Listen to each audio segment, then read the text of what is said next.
I think we can all agree that games journalism is easily one of the most easiest jobs known to man, and yet somehow people still find a way to fail at it. Instead of talking about the game, they choose to talk about things outside of the game, and that is what we're going to be looking at today, alongside some PlayStation fanboys, as this wouldn't really be such a cool video. But mainly, you can't have one without the other, as they both need some context. So I'm sure you're also wondering why I put "they hate it" in the thumbnail. Well, when I mean they, I don't mean PlayStation fanboys, I mean the game journalist that chose to review Black Myth Wukong, as that's the game that we're also talking about.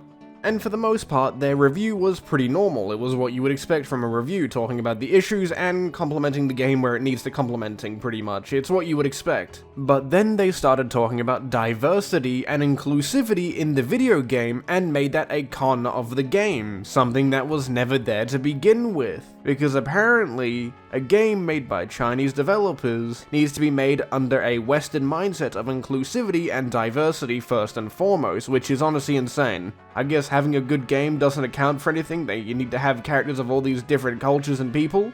If there are two groups of people that I have really talked about how much I dislike, it is game developers, especially the stupid ones that don't know how to develop games and think they know better, and games journalists that believe that they are equal to developers and should be treated as such. Like, what's the point in games journalists even existing anymore when content creators do a better job marketing a game and telling you about the game, and will probably, most of the time if you can find the right content creator, not lie to you about the game, like games journalists do. I do believe Black Myth Wukong will probably be a good game, but as I'm sure you already know, the game's performance will be bad, and that's pretty much to be expected with any game with de novo in it, and being an Unreal Engine 5 game, and it should be really concerning that the PS5 has no reviews at the time of recording. Like, why do games journalists have to be some of the most dumbest people on the planet? First we had Tom Warren recently go out there and show off Valve's new game, and proceed to take none of the criticisms people were giving him into consideration and blame everyone else but him for the mistakes that he made to lead himself to getting banned from the playtest. Which, good, you shouldn't be playing it if you're that stupid to not read an NDA. And then we have this absolute horrendous review for the most part when it comes to the diversity and inclusivity stuff. Waste our time instead of just talking about the game. And it wasn't too long ago that games journalists were asking us to actually respect them and trust them when it comes to game reviews again. Anyway, let's go take a look at the Black Myth Wukong review, and let's go look at the best part of the review.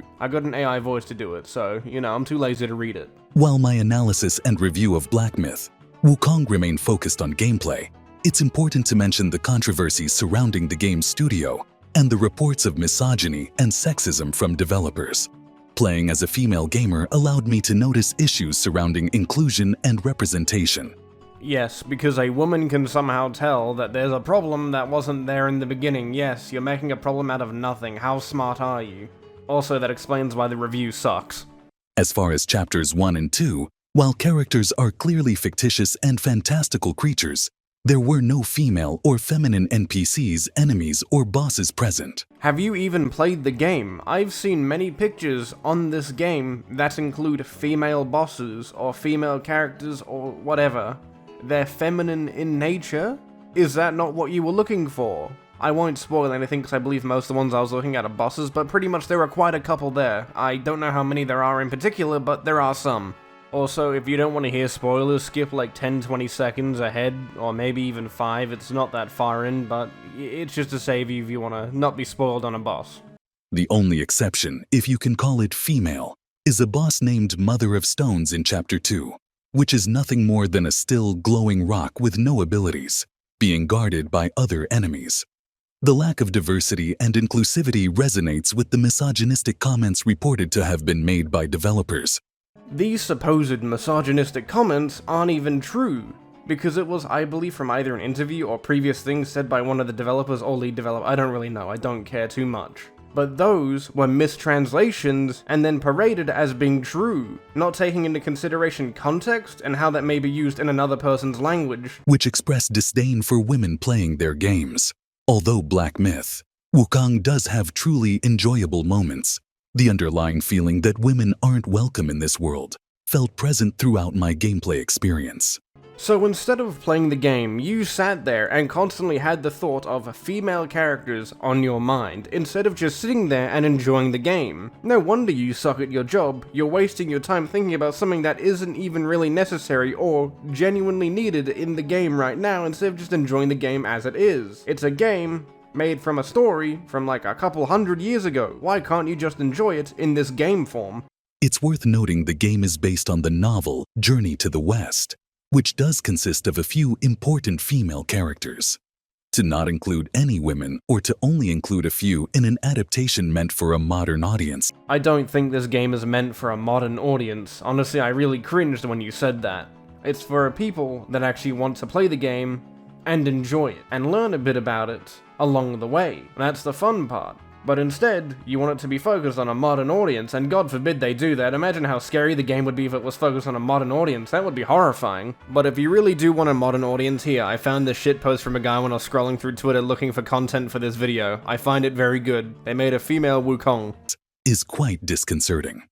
While this doesn't take away from the exhilaration and fun of boss fights themselves, women fans of Souls-like games may have a different perspective, especially given that, according to reports, the developer also suggested that women aren't capable of enjoying or being skilled at these types of games. Yes, continue to reference the mistranslations. What they actually said is that most women don't take an interest in games like this, that take a lot of similarities from Souls, and mainly it's just an action-adventure game, and I'm sure many women either do or don't take an interest. It just really depends on who you are and how you feel about these type of games. But for the most part, you won't see many women playing these games. It's mainly a male-dominated area where men will mainly play and enjoy these games. So is he wrong? Maybe you're just the exception. Did you enjoy the game? I mean, the way that you were acting about diversity in this game, maybe I'm sure you didn't. But that is the entire absolute peak segment of the review that, I don't know, if you want to go look at the rest you can. It's pretty much a bog standard review that you would expect, talking about the game and everything else, but that was the main part that everyone wants to talk about. So just before we get on to the fanboys, I want to quickly mention the Black Myth Wukong NDA that people have to follow when talking about the game and making their reviews for it. As a lot of people are apparently pissed off that you're not allowed to bring up politics in it, because for some reason you need to bring up politics in a game review where you're meant to just review the game. Here, take a look at it. Pretty much, it was just do and don'ts. One thing that should be said is that you're actually allowed to criticize the game from what it looks like. They're not saying that you're not allowed to criticize it, which is, I think, pretty good regardless. Performance seems to be the biggest issue that people are criticizing about the game. I think the biggest tragedy of reading this is that they put a space in do's and don'ts. That has to be the biggest tragedy I've seen so far. But pretty much for your don'ts, that's what you would expect. Just talk about the game, and for some reason people just find that really hard to do. Like this individual responding to another guy saying, why is any of this NDA an issue? Restricts speech in a really sus way. From what I understand, the developers are misogynistic, and specifying that people can't talk about feminist propaganda, which has multiple definitions depending on, yeah, you get it. What does freedom of speech have to do with a game review? You're not playing a game to make a political mouthpiece. You're here to play a game and review it. I swear, Twitter is literally filled with some of the most retarded people on the planet. I should have seen this much since their profile picture is a flag of a country that I've never heard of. So anyway, let's just move on to some of that Fanboy sold us. There's some pretty good stuff. Our first tweet is from JDub. Black Myth Wukong, a PS5 console exclusive, is a 90 Metacritic GOTY contender. PlayStation don't miss. JDub, you're really giving the other person a run for their money. You cannot be saying shit like this. You cannot just say Black Myth Wukong is a PlayStation 5 console exclusive when it's on PC and is coming to Xbox at a later date. I want to know what you're taking or how low your IQ is, because I really want to know what led you to this point by saying it's a console exclusive and what made you say that. Genuinely, you have one of the lowest IQs I've ever seen out of any individual. Like, there's no way that you can genuinely think that. It has to be bait. There is no way, but then I realize it's JDub, and he's someone that is genuinely stupid, so it wouldn't surprise me if he was that dumb to actually believe what he was saying, because it wouldn't be the first time he said something stupid and not realized it. Our next tweet is from Dreamwalker. Black Myth Wukong needed a better publisher, like PlayStation. Sony could have handled marketing.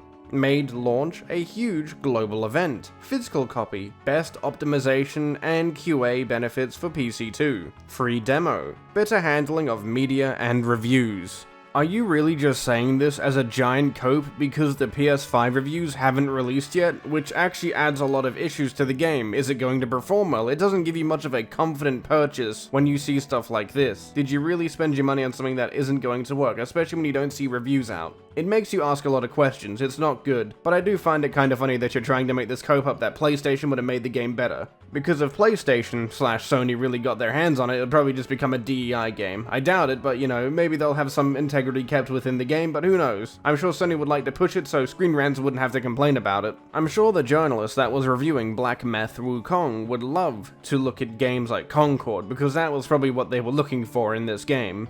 Our final tweet for the day is from MBG. Screen Rant really gave Black Myth Wukong a 6 out of 10 and listed a lack of diversity and inclusivity as a con. Their review counts towards the Metacritic score too. I absolutely agree, MBG. Their review really shouldn't go against the Metacritic score at all, purely because one of their points is something out of the game's control.